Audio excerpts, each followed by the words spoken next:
El teatro es una de las prácticas más antiguas de la historia de las artes.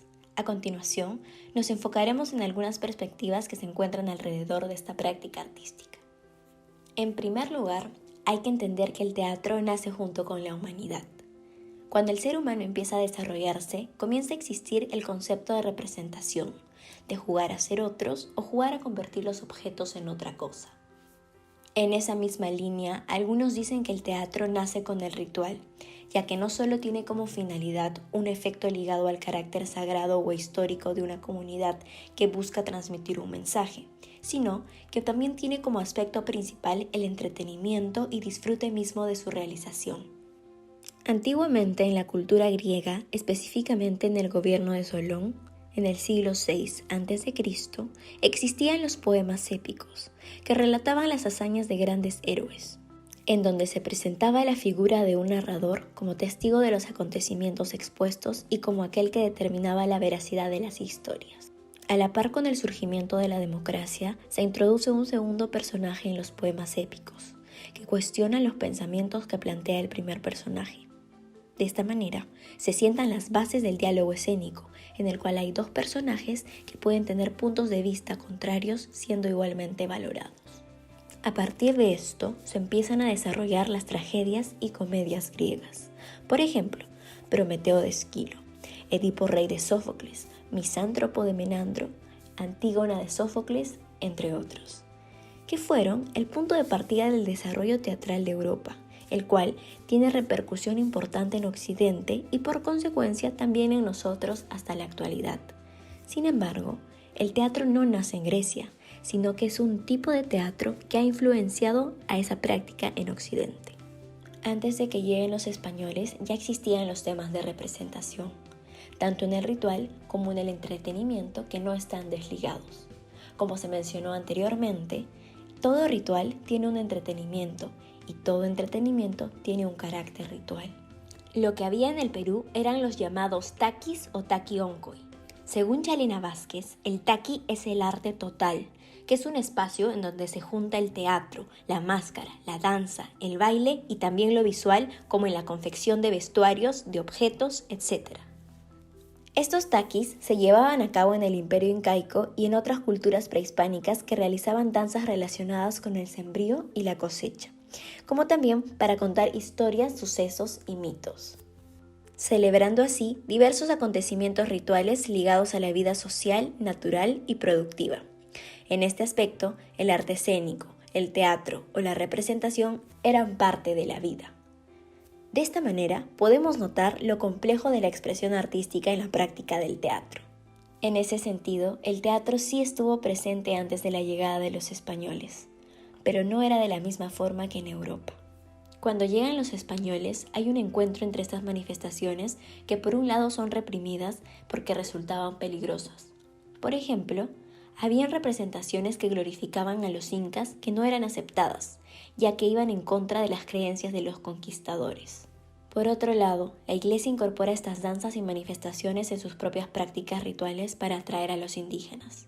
Por ejemplo, antes de una representación de un auto sacramental, podía haber un pasacalle o una representación de sus propias danzas que eran incorporadas al ritual para atraer a la población local.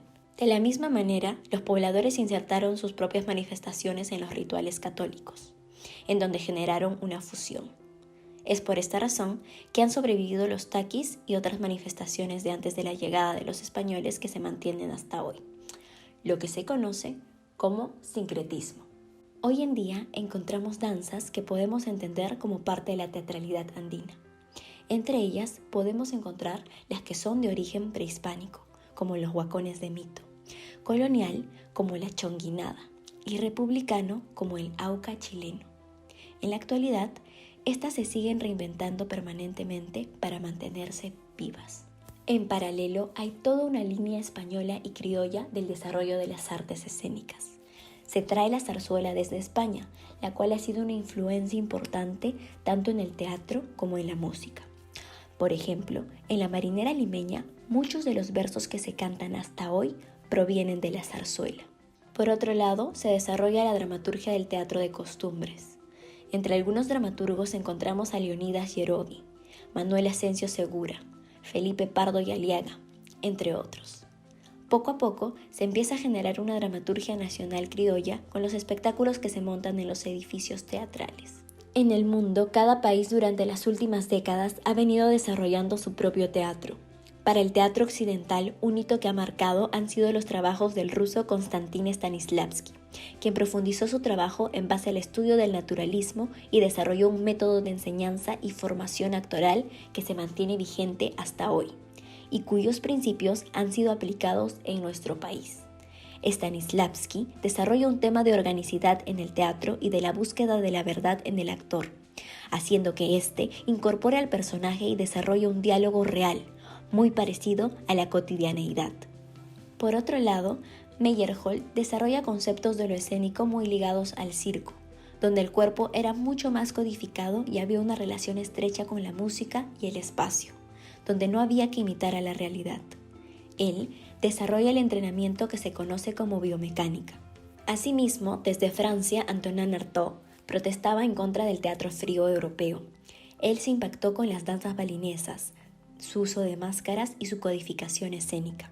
Posterior a estos eventos, en Europa comienza a darse mayor contacto con las prácticas escénicas asiáticas que empiezan a romper los esquemas en las creaciones y en la búsqueda de lenguajes, en personas como Peter Brook o Ariane Mushkin. En América Latina, a fines de los 60, se empieza a desarrollar toda la línea de creación colectiva.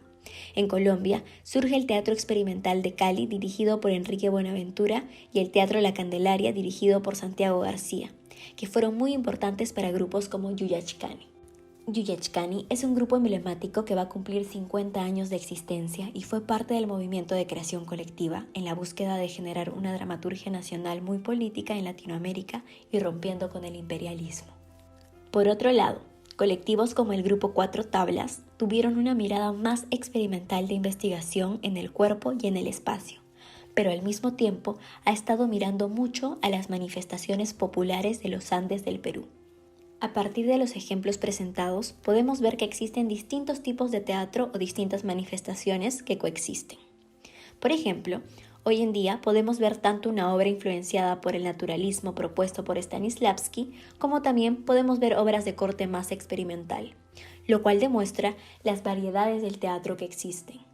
Rodrigo Benza, profesor de la Facultad de Artes Escénicas y director de la Dirección de Asuntos Culturales de la PUC, nos comparte la siguiente reflexión sobre el teatro en el contexto actual. Lo que han hecho los artistas hoy en día es utilizar la tecnología y los recursos disponibles para poder seguir haciendo teatro, pero este es un teatro mediado a través de Internet. Según el profesor Jorge Dubati, una de las características del teatro es el convivio, que significa el encuentro de cuerpos en el espacio, de artistas, técnicos y espectadores mediados por el proceso creativo generado por la obra. Entonces, sin el convivio no habría teatro. Lo que hay ahora es un tecnovivio, convivio mediado por la tecnología, pero que se diferencia por tener otros lenguajes particulares. Asimismo, algunos de los elementos que son imprescindibles para que exista el teatro son el cuerpo en el espacio y que se genere una relación con el espectador. El convivio sí es algo muy importante para que exista el teatro, así como la convención, que significa el acuerdo tácito entre artistas y público de que lo que está sucediendo no pertenece a la realidad cotidiana.